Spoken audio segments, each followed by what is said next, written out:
우리 금요일 밤 하나님께서 우리에게 주시는 말씀 출애굽기 19장 20절부터 25절까지 말씀 보겠습니다. 출애굽기 19장 20절부터 25절.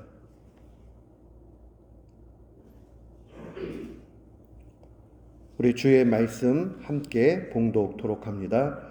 여호와께서 시내산 곧 그 산 꼭대기에 강림하시고 모세를 그리로 부르시니 모세가 올라가매 여호와께서 모세에게 이르시되 내려가서 백성을 경고하라. 백성이 밀고 들어와 나 여호와에게로 와서 보려고 하다가 많이 죽을까 하노라. 또 여호와에게 가까이 하는 제사장들에게 그 몸을 성결히 하게 하라. 나 여호와가 그들을 칠까 하노라. 모세가 여호와께 하라되 주께서 우리에게 명령하여 이르시기를 산 주위에 경계를 세워 산을 거룩하게 하라 하셨사온즉 백성이 시내산에 오르지 못하리이다. 여호와께서 그에게 이르시되 가라. 너는 내려가서 아론과 함께 올라오고 제사장들과 백성에게는 경계를 넘어 나 여호와에게로 올라오지 못하게 하라. 내가 그들을 칠까 하노라. 모세가 백성에게 내려가서 그들에게 알리니라. 아멘. 저는 오늘 본문 말씀을 통해서 하나님의 아름다움을 보라 라는 제목으로 주의 말씀을 선포하도록 하겠습니다. 우리는 흔히들 생사의 갈림길에 놓였다 이런 표현들을 사용합니다.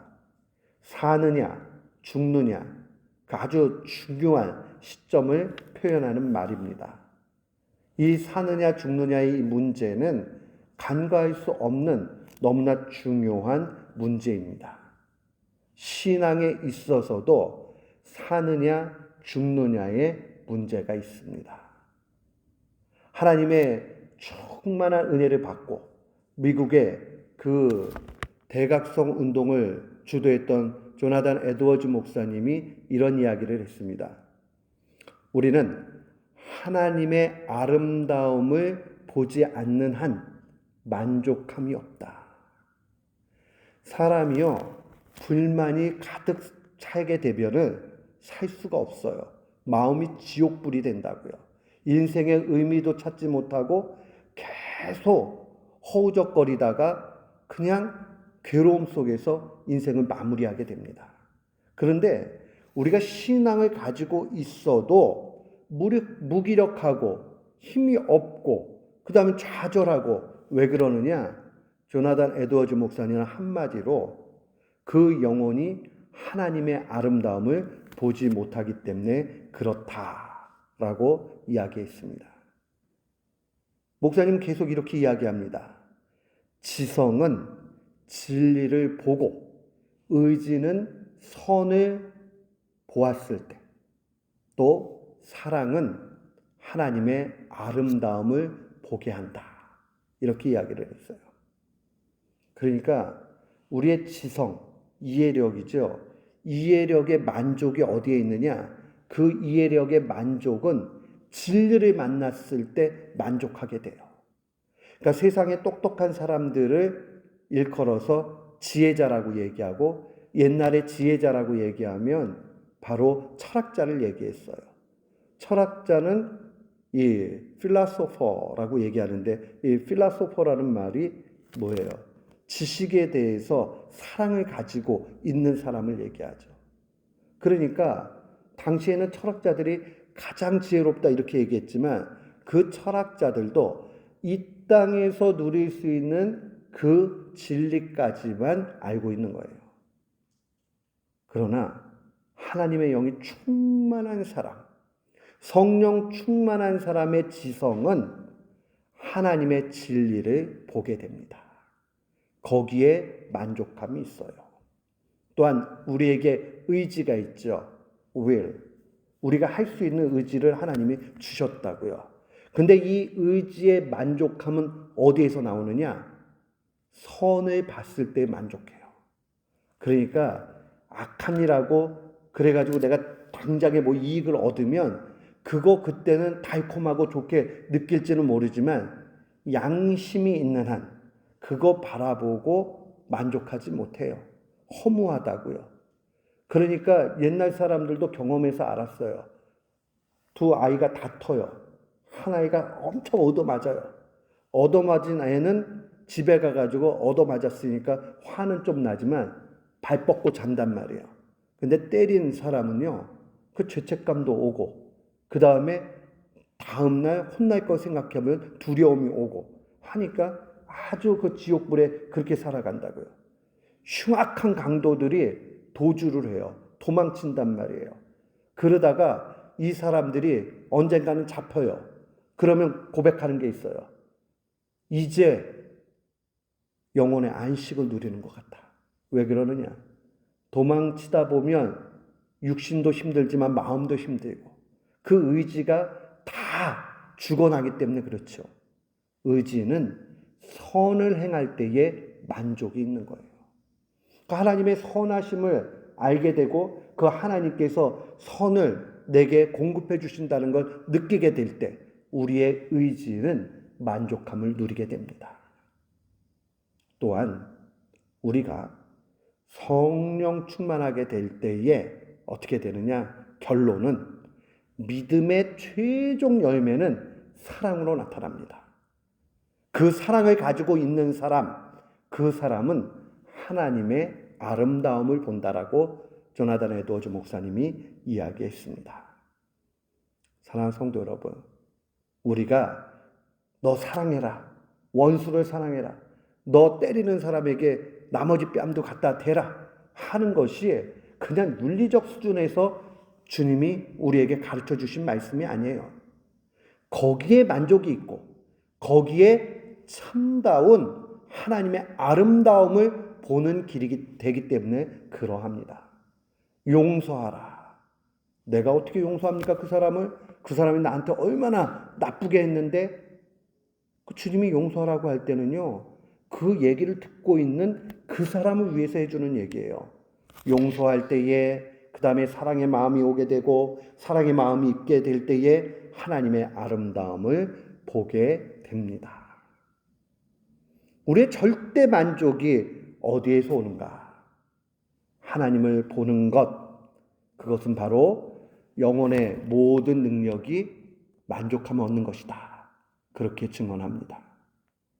그러니까요, 우리가 하나님을 온전히 느끼고 온몸으로 보게 될 때에, 그때에 우리는 참다운 만족이 있게 됩니다.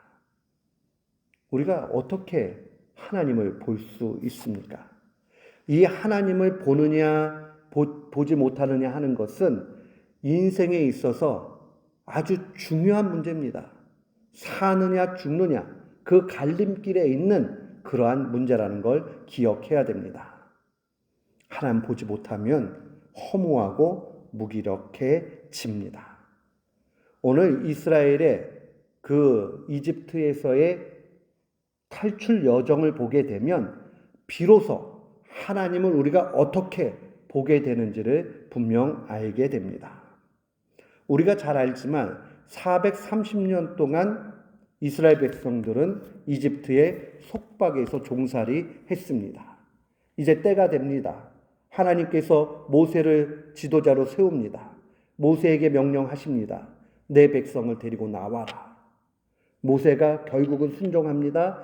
이스라엘 백성들도 다 순종해가지고 길을 떠나게 됩니다.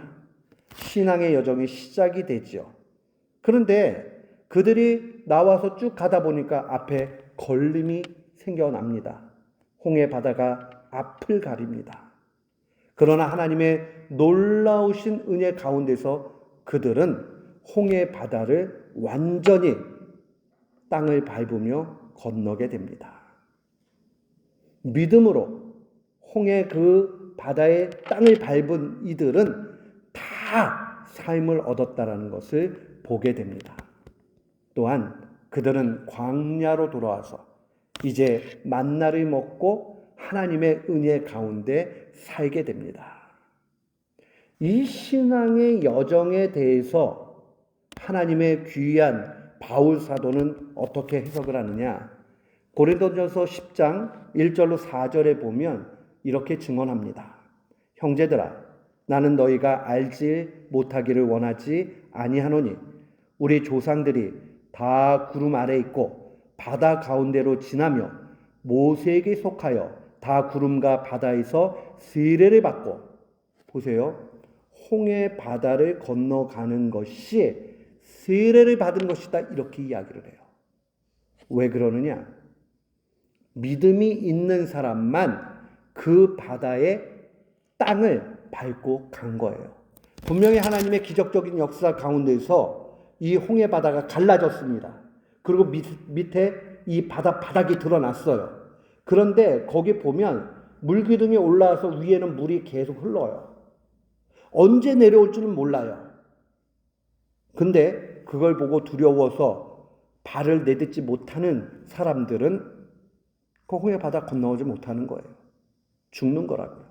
그러나 하나님을 믿고 신뢰하고 거기를 지나가는 사람, 믿음으로 홍해 바다에 발을 대는 사람, 그 믿음의 순종이 있는 사람은 완전한 세례를 받게 된다. 세례가 무엇입니까? 세례는 나의 육신, 그 나의 탐욕, 나의 악함, 나의 죄, 이것이 다 죽는 것이고 이제 우리의 영혼이 성령으로 말미암아 새로 살게 되는 거죠. 그리고 광야 땅으로 들어가게 됩니다. 광야는 어떤 곳입니까? 광야는 하나님 은혜 없으면 못 살아요. 왜 그러죠? 아니, 광야에 무슨 씨 뿌려가지고 농사를 지을 수 있어요? 무슨 편의시설이 있어요? 이들은 구름의 인도함을 받아서 구름이 머무르면 그 지역에서 계속 머물러 있는 것이고, 구름이 흘러가면 구름을 따라서 가야 되는 것이 이들의 40년 여정이었어요. 그러니까 하나님께서 어떻게 인도하실지 모르고 그저 믿음으로 가는 거예요. 그러나 주님께서는 그들에게 은혜를 베풀어 주시죠. 신령한 음식을 주셨다라고 증언합니다. 사도는 이것을 이렇게 증언합니다. 다 같은 신령한 음식을 먹으며 다 같은 신령한 음료를 마셨으니 이는 그들을 따르는 신령한 반석으로부터 마셨음에 그 반석은 곧 그리스도다. 뭘 이야기해요? 우리 성찬식이 기억나죠? 그 광야에서 만나의 그 음식을 먹은 것은 하늘로부터 내려온 떡을 먹는 것이고, 하늘로부터 내려온 그 참떡은 예수 그리스도이시고, 또한 그 생수가 되시는 분은 바로 반석에서 터져 나온 물과 같은 우리 주 그리스도다. 주님이 우리에게 성만찬을 시행해 주실 때에 내 몸이다, 내 피다, 이것은 너희에게 참된 양식이고 참된 음료라 말씀하신 그 내용이 그대로 구약에 이미 있던 겁니다. 우리는 그 믿음 가운데 봐야 됩니다. 자, 그렇구나. 우리가 믿음을 따라서 주님 앞에 나왔으면 이 광야를 만났을 때 믿음으로 통과해서 이제 완전히 우리의 옛 자아를 죽여버리고 회개라고 얘기해요. 회개를 하고 그 다음부터는 하늘의 떡을 먹고 마시며 그러며 영생을 맛보며 살아야 되는구나 하는 것을 보게 됩니다. 사랑하는 성도 여러분, 우리의 이 신앙의 여정을 놓치지 마십시오.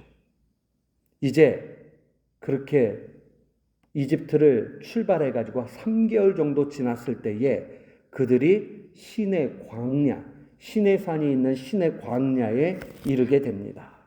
그리고 거기에 장막, 캠프를 치게 돼요. 캠프는 언제나 때가 되면 또 다 추스려가지고 가야 되는 거죠. 임시 처소를 마련합니다. 그러면서 이 임시 처소에 주님께서 함께 하시는 것, 임하시는 임재가 기록되어져 있습니다. 오늘 19절 말씀, 오늘 9절 말씀, 19장 19절 말씀을 한번 보십시오. 내가 빽빽한 구름 가운데서 내게 임함은 내가 너와 말하는 것을 백성들이 듣게 하며 또한 너를 영영히 믿게 하려 함이라. 계속 보면요. 너는 백성에게로 가서 오늘과 내일 그들을 성결하게 하며 그들에게 옷을 빨게 하라. 라고 이야기를 합니다. 준비하게 하여 셋째 날을 기다리게 하라. 이는 셋째 날에 나 여호와가 온 백성의 목전에 시내산에 강림할 것이다. 라고 말씀하십니다. 캠프를 차려놓고 뭐가 필요하냐? 바로 성결하게 준비해가지고 주님을 만나야 된다는 겁니다. 왜 그러느냐? 주님을 봐야지만이 이 40년의 인생 여정을 후회함 없이 힘있게 은총 가운데서 살기 때문에 그렇죠. 이들에게도 똑같아요. 죽고 사는 문제가 바로 주님을 경험했느냐 안 했느냐에 달려있는 겁니다.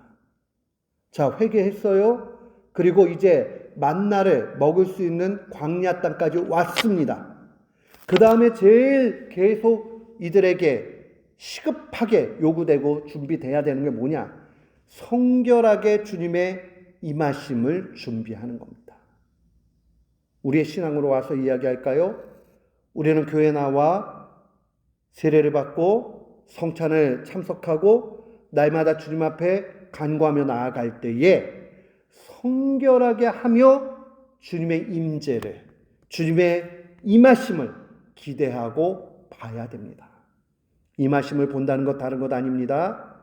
바로 실제로 주님의 아름다움을 깨닫고 온몸으로 보는 것을 의미합니다.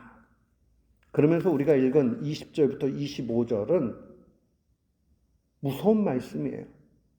경고의 메시지예요.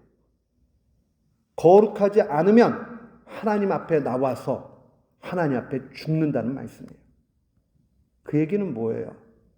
거룩하면 주님의 임재를 볼 수밖에 없어요. 근데 거룩하지 않으면 주님의 임재를 보지 못하니 죽는다는 말씀이에요. 조나단 에드워즈 목사님이 하나님의 아름다움을 볼 때만 우리에게 만족이 있고 그때만 우리가 영적으로 산다는 그 가르침이 목사님의 상상력에서 나온 것이 아니라 하나님의 말씀에서 그대로 나왔다는 것을 여러분들은 기억해야 됩니다. 이 성결하다 하는 말은 거룩하다는 말이에요. 코데시라는 이 말씀이 뭘 얘기하느냐? 나는 하나님께 속했다. 그런 얘기예요. 하나님께 속했다라는 말이 뭐예요? 바로 하나님 편에 들어갔다. 하나님과 한 팀이 되었다. 다른 말로 이야기하면 하나님의 통치를 받는다. 그런 의미예요. 그러니까요, 우리가 하나님의 통치를 받을 때, 하나님께 속하여져서 하나님 뜻대로 행할 때, 우리가 성결하게 준비가 되어지는 그때에 우리는 하나님의 아름다움을 비로소 보게 됩니다. 대제사장들이 이 머리에 면류관을 씁니다. 그 면류관에는 뭐라고 새겨져 있느냐?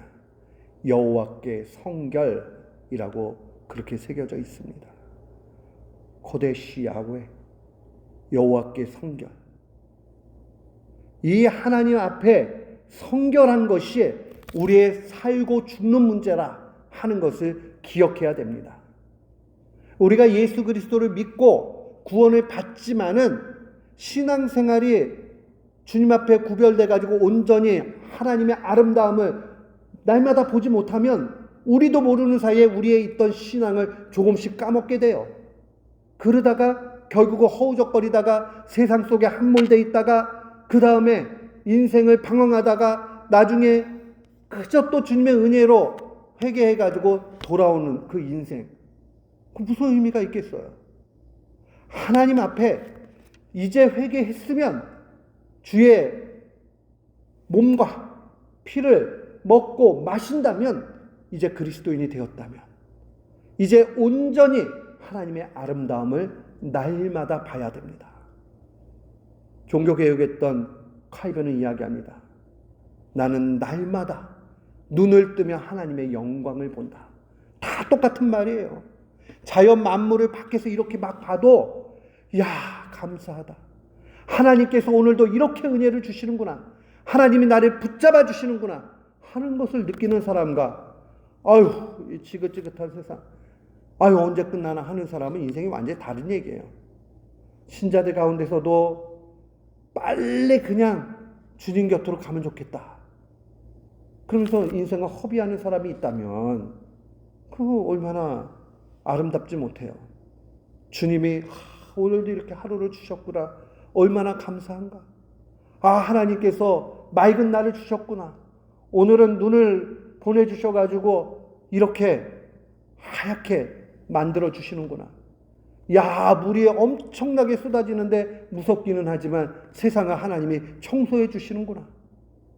우리가 주님의 은혜와 아름다움을 바라보면서 그의 선하심과 그의 역사와 그의 능력을 삶으로 경험하게 될 때에 우리는 두렵지 아니하게 되고 하나님을 더욱 의지하게 되고 하나님의 아름다움 속에서 내 살 길을 보게 된다는 것을 꼭 기억해야 됩니다. 사랑하는 성도 여러분, 하나님의 아름다움을 보는 것, 여기에 우리의 참된 위로가 있습니다. 우리가 하나님의 영광을 그냥 보면 죽어요. 그런데 성령 충만한 가운데 하나님의 아름다움을 보면 죽지 않습니다. 그래서 주님이 우리에게 율법을 주신 거예요. 이제 이 출애굽기 19장 다음에 20장에 바로 이 성결한 백성들에게 주신 게 뭐냐면 십계명이 나오죠. 십계명을 왜 주셨느냐? 오늘 십계명 율법을 생각하면 두 가지를 꼭 기억해야 돼요.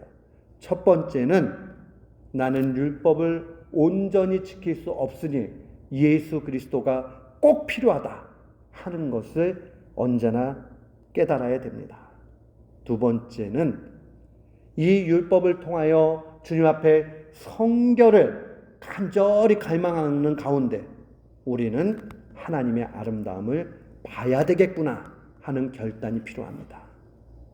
그러니까 어떤 사람들이 이야기하면서 너네 뭐 예수님 믿으면 다 구원 받는다며 어떻게 살던지 간에 그 말이요 비아냥거리는 말인데 반은 맞고 반은 엉터리예요. 반은 맞다라는 것은 주님의 공로로 구원받으니 우리가 어떻게 사는 것은 그건 상관이 없는 건 맞아요. 그러나 주님의 은혜를 온전히 받은 사람은 마음대로 살지 않아요. 왜냐하면 허무하거든요. 그러니까 날마다 하나님의 그 아름다움을 보기를 갈망해요. 하나님의 아름다움을 어떻게 갈망하면서 진짜 보게 되느냐? 이 율법의 조항들은 하나하나 지켜갈 때에 나에게 성화, 거룩하게 되는 일들이 나타나고 세상과 구별되게 성결하게 되고 하나님의 통치를 받게 되고 다 똑같은 말이에요. 우리가 그 다음에 구원의 확신 가운데 있고 그 다음에 나타나야 되는 것은 성결한 삶, 성숙한 신자의 삶, 이걸 살아가야 돼요. 이렇게 살 때에 진짜 큰 복과 유익이 무엇이냐? 그 바로 하나님의 아름다움을 보게 됩니다. 그러니까 하나님이 율법을 야 니네 잘하나 보자 하고 우리를 시험하려고 주신 게 아니에요. 우리에게 복 주시려고 율법 주셨다. 첫 번째는 우리가 다 지키지 못하는 거 해보면 금방 아니까 예수 그리스도가 정말 필요하다 하는 것을 간절히 믿고 예수 그리스도만을 의지해야죠. 여기에 구원이 있어요. 그런데 그 다음에 구원받은 사람은 어떻게 해야 되느냐? 율법을 성실히 지켜나가는 일들을 통해서 하나님의 아름다움을 봐야 된다는 거예요. 죄 짓고 나쁜 일 다 하고 못되게 해놓고 하나님의 아름다움을 본다고요? 그 새빨간 거짓말이에요. 그런 거 없어요. 우리가 내세울 것 없지만 주님의 말씀에 의지해서 성령 충만해서 주의 말씀 조금이라도 지켜 이렇게 가고 그러면 하나님이 우리의 지성에는 진리를 보게 해주시고 우리의 의지에는 하나님의 선하심을 보게 해주시고 우리에게 사랑을 가득 차게 해주셔서 하나님의 아름다움을 보도록 인도해 주십니다. 그러니까 우리가 성결하게 지켜가는 이 일이 가벼운 일이 아니에요. 하나님의 사람들 가운데서 엉터리같이 하나님의 그 놀라우신 사랑과 예수 그리스도의 그 공로만을 얘기하고 우리가 엉터리로 살아도 된다라고 가르친 그런 분이 있으면 한번 이야기를 대보세요. 아무도 없어요. 아무도 없어요. 하나님의 사람들은 한결같이 이야기합니다. 우리가 예수 그리스도의 공로로 그의 은혜로 구원받았습니다. 여기에 더 이상 보탤 것이 없습니다. 그러나 우리는 날마다 하나님의 아름다움을 봐야 됩니다. 주님께서 우리를 거룩하게 요구하시니 우리가 세상과 다르게 거룩의 길, 성결의 길로 가게 될 때에 그때 우리는 비로소 하나님의 아름다움을 봅니다. 라고 그렇게 가르치는 거예요. 성경의 증언입니다. 우리는 교회의 역사에서 어거스틴을 잘 압니다. 어거스틴의 인생은 한마디로 이야기하면 진리가 어디 있을까 하고 진리를 찾아갔던 진리의 탐험이었어요. 그는 제일 처음에 이 땅에서 쾌락이 그래도 나에게 진리를 가져다 주지 않겠는가 하는 생각이 들어서 쾌락에 빠져보기도 합니다. 그 다음에 그는 철학의 깊은 그런 수준에 들어가게 되면 진리가 있다 생각해서 철학 가운데로 갑니다. 그러나 거기에 진리가 없다라는 걸 알게 돼요. 그러다가 그는 종교에 있겠지 하면서 만이교, 당시에 아주 엄청난 영향력을 행사했던 그러한 이단입니다. 이 만이교에 1년도 아니에요. 2년도 아니에요. 3년도 아니에요. 9년이나 거기에 깊이 빠지게 됩니다. 그러면서 거기에서 진리가 있는 듯 이렇게 생각을 하다가 밀라노를 지나가는 그 만이교에 지도자가 한 명 있었어요. 이 사람과 얘기했는데 엉터리라는 걸 그때 깨닫게 돼요. 그리고 거기서 완전히 벗어나서 이제 새롭게 삶을 살게 됩니다. 이 인생 가운데 두 번의 큰 모먼트가 있어요. 그는 처음에는 당시의 최고의 설교가였던 암브로시우스라는 그러한 주교의 설교를 듣기 위해서 수사학적으로 얼마나 말 잘하냐, 논리적으로 잘하냐, 이 수사학 선생이었거든요. 이 어거스틴이. 그러니까 그거 보려고 갔다가 그 하나님의 말씀에 감동이 되어집니다. 그러다가 점점 그 마음이 움직여지기 시작을 하죠. 그러다가 나중에 어느 날 한 정원에서 밖에서 아이들의 음성이 들립니다. 톨레에게 집어서 읽어라. 옆에 보니까 성경책이 있어요. 성경책을 딱 열어보니까 로마서 13장 13절 말씀입니다. 그 말씀을 통해서 그가 회심하게 됩니다. 그게 아주 그 회심 사건이 그의 인생의 전환기를 마련하죠. 그러나 그 사건은 우리가 이미 잘 알려진 사건이에요. 근데 이 사건보다 제가 볼 때 더 큰 그러한 사건이 있었습니다. 회심 이후에 그는 이제 다시 고향으로 돌아가기 위해서 한 지역에 머물게 됩니다. 오스티아라는 항구에 머물게 되는데 그 전쟁이 일어나고 이래가지고 거기가 떠나질 못해요. 근데 여기서 그 엄마 모니카하고 아주 깊은 대화를 나누게 됩니다. 신앙의 깊은 교제를 나누게 되죠. 어거스틴은 많이 배운 사람이었지만 이 어머니는 신앙은 좋았지만 그렇게 많이 배운 사람 아니에요. 그러나 하나님께서 이 여인에게 특별한 은혜를 주셨어요. 그리고 하나님께서 이 사람에게 하나님을 볼 수 있는 눈을 줬습니다. 그의 일기 가운데 이렇게 쓰여져 있습니다. 엄마와 더불어서 신앙의 교제를 나눈 내용입니다. 우리는 마음속으로 생각하고 말하며 주의 작품을 경이롭게 바라보며, 여기서 주의 작품이라는 것은 자연 만물의 창조물을 얘기하는 거예요. 이것을 바라보며 더 높은 곳으로 올라갔습니다. 그 얘기가 뭐냐면요, 신비한 체험을 하는 거예요. 더 높은 곳으로 올라갔다는 건 마치 우리 바울 사도가 자기가 이 하늘 삼층천에 그 영광 가운데 올라갔다. 그러나 너희가 감당치 못하니 내가 기록은 하지 않겠다라고 했던 그러한 신비를 맛본 거예요. 지극히 높으신 하나님의 영광스러움과 아름다움을 실제로 온몸으로 그의 영으로 보게 된 겁니다. 인생의 회심의 체험은 너무나 귀중한 체험입니다. 근데 그 회심의 체험들이 나중에 아주 깊이 무르익게 되면 그 다음에 어느 차원까지 가야 되느냐? 이 하나님의 아름다움을 실제로 보는 차원까지 가야 합니다. 하나님의 아름다움을 본다는 것은 무엇입니까? 그것은 바로 조나단 에드워즈 목사님이 이렇게 이야기했어요. 거듭난 심령 안에 하나님의 능력이 나타나서 그 하나님의 탁월함을 느끼는 것이다. 이렇게 얘기했어요. 여러분들 기도하고 나서요, 깊이 기도를 할 때 내 영혼이 높이 올라가서 깊이 기도하게 되면 그 주님이 하늘로부터 주는 세상이 줄 수 없는 그 만족감과 평안함이 있어요. 그거 경험해야 돼요.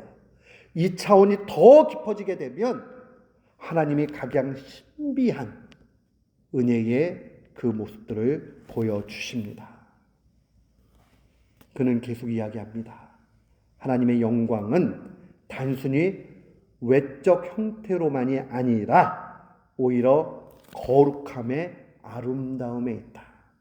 이 얘기가 뭐냐면요, 하나님의 영광의 광채가 왔을 때에 우리가 다양하게 외적으로 나타나요. 첫 번째는요, 하나님의 영광을 맞이하게 되면요, 거의 멸절 상태가 돼요. 멸절 상태라는 게 뭐냐면 영혼이 떠나 죽는 것 같은 상태. 카이빈도 그렇게 이야기하고 웨슬리의 저널에 보면요, 회심하는 그 광경들 속에서 완전히 넋이 나가가지고 거의 멸절 상태에 놓여진 사람들에 대한 기록들이 도처에 나타납니다. 그런데 이 차원이 지나고 나면 그 다음에는 우리의 영혼이 높이 올라가서 높으신 주님의 얼굴을 배우는 그 차원까지 가게 됩니다. 에드워즈 목사님은 자신이 이 말씀 가운데 이 확신을 얻게 됐고 경험했고 성령의 역사를 체험했고 많은 이들에게 이 말씀을 증언했고 같이 있던 사람들이 함께 그 일들을 보게 된 겁니다. 이론이 아니에요. 실제예요. 우리는 그 하나님의 영광스러움을 볼 때에 얼마나 큰 은혜가 나타나느냐, 능력이 나타나느냐, 세상이 두렵지 않아요. 주님을 더욱 의지하게 돼요. 그리고 언제나 주 앞에 겸손하게 나타나게 됩니다. 하나님의 아름다움을 어디서 봅니까? 이미 시편 119편에 주님의 말씀이 증언합니다. 내 눈을 열어서 주의 율법에서 놀라운 것을 보게 하소서. 뭐예요? 하나님의 말씀, 이 말씀을 있는 그대로 믿고 실천하는 가운데서 우리는 주님의 기이한 것, 놀라운 것, 말할 수 없는 신비, 그의 아름다움, 이것을 보게 되는 겁니다. 어려울 것 없어요. 오늘 수많은 하나님의 말씀을 우리가 들었으나 기억할 것은 단 한 가지입니다. 하나님의 말씀을 붙잡고 주님 앞에 이 말씀대로 살고자 애쓰고 힘쓰고 간절히 갈망하고 나아갈 때 우리의 영혼은 높이 들려져서 하늘의 신비한 것을 보게 되고 결국은 하나님의 아름다움까지 보게 된다. 여러분들 이 기쁨을 누구나 다 누려야 돼요. 이 말씀을 듣고 있는 모든 성도들은 다 이것을 경험해야 됩니다. 우리가 주님의 말씀을 사모합시다. 이 말씀 지키기를 힘씁시다. 이 말씀을 지킨다고 해서 우리가 구원에 못 보탤 건 없어요. 그러나 이 말씀을 지킬 때에 우리는 최고의 신비를 맛보게 됩니다. 구원을 이 땅 가운데서도 부분적이지만 이 일들을 통해서 분명히 확신하게 되고 그 다음에 경험하게 되는 거예요. 신앙의 체험 중요합니다. 신앙의 체험. 체험 없는 사람은 흔들려요. 드라이해요. 몸이 건조하다고요. 그러나 체험이 있는 사람, 이 사람은 뜨겁습니다. 여러분 이 사실을 기억하고 날마다 주의 말씀을 통하여 하나님의 아름다움을 보는 우리 모두가 되기를 주님의 이름으로 축원합니다. 아멘.